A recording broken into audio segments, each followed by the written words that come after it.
Marat, you were born of steel and fire, a mighty dreadnought of the Russian Empire.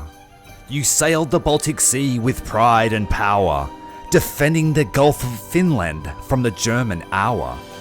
You witnessed the revolution that shook the land. You joined the mutiny of sailors and workers at hand. You fought for the Bolsheviks against the whites and Brits. You bombarded the forts of those that dared to resist. You were renamed a hero of the French Revolution, a symbol of the people's struggle and resolution. You faced a new enemy in the Winter War. You shelled a Finnish battery on the shore. But then you met your doom in the Great Patriotic War, when two Stukas dropped their bombs and tore. Your bow was blown off and you sank in shallow water, your forward magazine exploding in a fiery slaughter. Hundreds of crew perished in the blast, but you refused to die and remained steadfast. You were raised and repaired as best that they could. You became a floating battery for Leningrad's good. You fired your guns until the siege was lifted. You survived the war and again were shifted. You were finally scrapped in 1953, but your legacy lives on in our history. Marat, you are a creation of humanity's strength and skill, a testament of our ability to adapt and build. But you are also a witness of humanity's folly and ill, a reminder of our tendency to destroy and kill. You were a beauty and a beast, a glory and a tragedy. You were a paradox of humanity. Ahoy there, history enthusiasts! Today we're setting sail into the fascinating world of naval warfare to explore the remarkable tale of the Sevastopol-class battleships. These mighty warships not only made waves in World Wars I and II, but also played a pivotal role in the Russian Civil War. So hoist the anchor and let's navigate through this epic maritime journey. Our story unfolds in the early 20th century when the Imperial Russian Navy sets its sights on the horizon, seeking to appease the naval ambitions of Tsar Nicholas II. Marat, once known as the Petropavlovsk, was one of the illustrious Gangut Class Battleships, also dubbed the Sevastopol-class. Born out of combat experience during the Russo-Japanese War and emulating the current naval trends, these vessels marked a significant milestone in Russian naval history as their first dreadnoughts, boasting a uniform main battery of colossal guns. Comprising of 4 formidable ships, the Gangut, the Poltava, the Petropavlovsk and the Sevastopol, they were commissioned in 1909 and completed between 1914 and 1915. With a displacement of 24,000 tons, these warships stretched 181 meters in length, with a beam of 26.9 meters and a draft of 8.9 meters. They were powered by 4 steam turbines, propelling them to an impressive 24 knots. When it comes to firepower, these behemoths were armed to the teeth. Their arsenal included 4 triple turrets with excellent 12-inch guns, 16 single 4.7-inch guns, a single 3-inch anti-aircraft gun, and 4 torpedo tubes. Their armour was fairly light even for battle cruisers of the time, with belt armour ranging between 5 and 8 inches thick. They had deck armour up to 2 inches thick, turret armour of 8 inches, and barbette armour between 6 and 8 inches. The conning tower had armour between 4 and 10 inches. These dreadnoughts sat very low in the water, relegating them largely to operations in the Baltic. Their primary mission was guarding the mouth of the Gulf of Finland against potential German incursions, even though such attempts never materialised. Subsequently, they spent the majority of their time engaged of training exercises, coastal bombardments, anti-aircraft duties, and as cover for mine-laying operations. Their crews navigated treacherous waters during political turmoil in Russia, with numerous mutinies and rebellions on their record. After the October Revolution of 1917, they hoisted the Bolshevik flag and squared off against the White Russians and their British allies. They also lent their might to the Soviet-Finnish War in 1939 and 1940. Notably, during the siege of Leningrad, Marat's armour and guns were used to construct vital defences around the city. However, they faced relentless air attacks from the Luftwaffe. Marat suffered serious damage, losing her bow in September of 1941 due to Stuka attacks, including one flown by the Stuka ace Hans Rudel. Despite the tragedy, Marat's name lived on, and she was later salvaged and repurposed as a floating battery, and renamed the Volkov, or the Petropavlovsk. She served as a stationary training ship before eventually being scrapped. Sevastopol also suffered damage from bombs and torpedoes, spending most of the war undergoing repairs. In contrast, Gangut and Poltava emerged from the conflict with minor damage. These battleships underwent numerous modernizations throughout their service. Their superstructures were expanded, the guns were replaced and overhauled, and anti-aircraft armament was reinforced. Fire control systems were modernized and boilers were upgraded. In a notable twist, the Parashkaya Kommuna, formerly the Sevastopol, underwent modifications in 1928 to improve her seakeeping abilities for service in the Black Sea Fleet.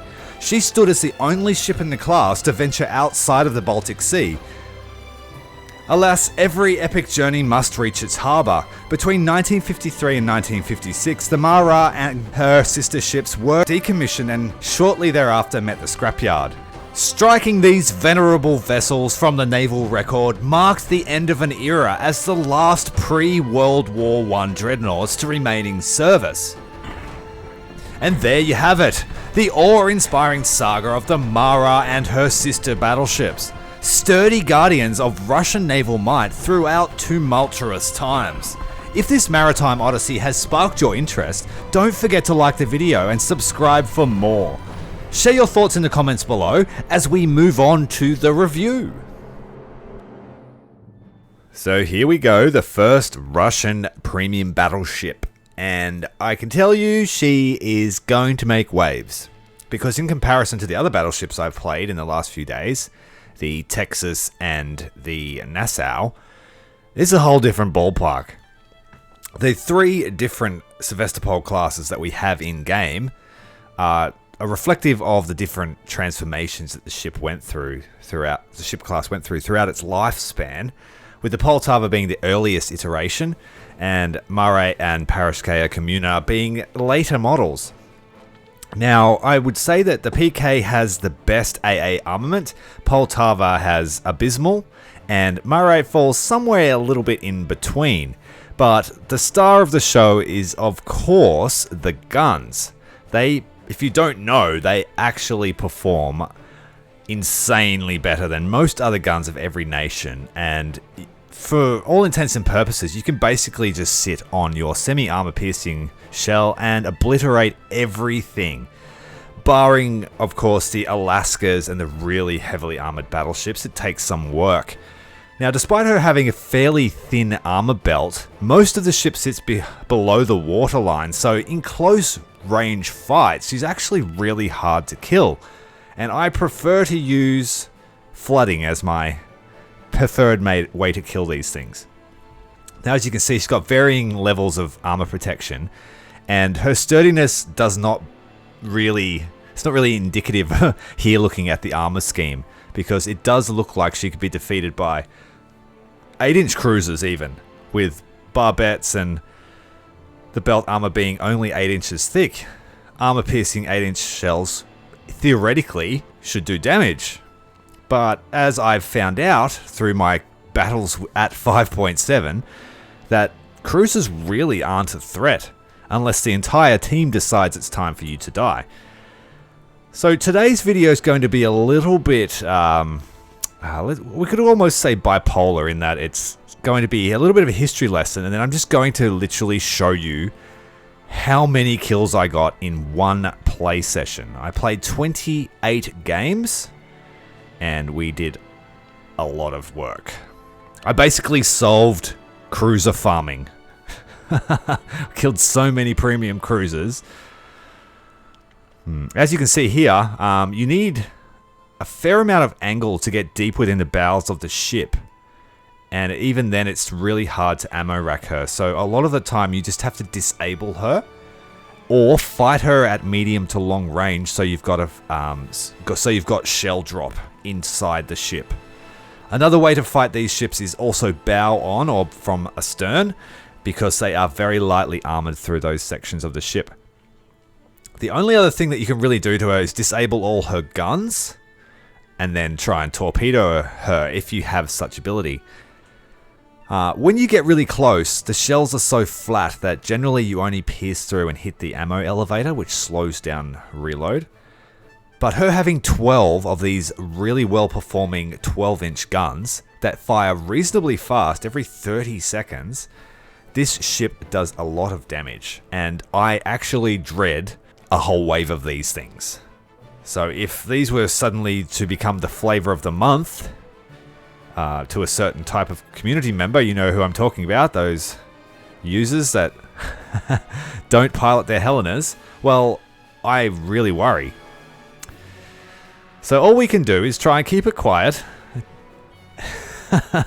Anyway, I don't know what to say. It is really quite ridiculous, the difference in performance between the ships that I was playing yesterday and this ship. The Poltava has access to only the 1911 rounds, but the later ships have access to the 1928 high explosive round, which has 55 kilos of TNT, and that's on par with the semi-armor piercing round. But it's really irrelevant when you use semi-armor piercing because it functions like high explosive. It penetrates, it explodes, and if it can't penetrate, it explodes. So, alright, let's have a look at my stats here, and I'll just show you. We played 28 games. There were 7 deaths, nearly 150 kills, and 3.3 million silver lions, and that's not including all the all the orders and wages that I used.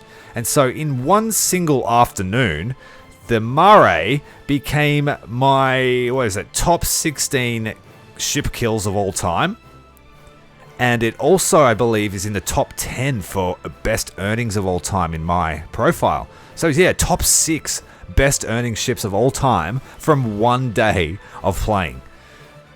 So yes. And I also finished Russia. So I unlocked the PK and I unlocked the Kronstadt in one day. It really was crazy how fast I grinded it.